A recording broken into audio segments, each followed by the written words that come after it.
Саламат сактоо министри күнөөлүү экен. Вакытты убагында токтотуп туруңуздар. Мен маалыматым боюнча тергөөнүн жыйынтыгы менен иш кыскартылган. Демек жок күнөөсү. Иш кыскартылган. Демек жок күнөөсү. Ошондой.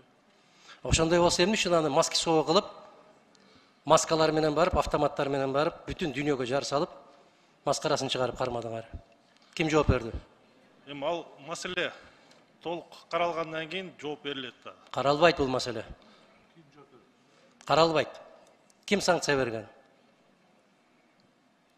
Эмне санкция? Ошону барып, ошо автоматтар менен кармагыла деп ким буйрук берген? Тергөөчү өзүңүз билгендей процессуальный лицо, тергөөчү. Министрге тергөөчү бере албайт. Ким берген? Мыйзамда жок. Министрге тиги берет, бул берет. Мыйзамда тергөөчү барына жооп. Мына ошону сабат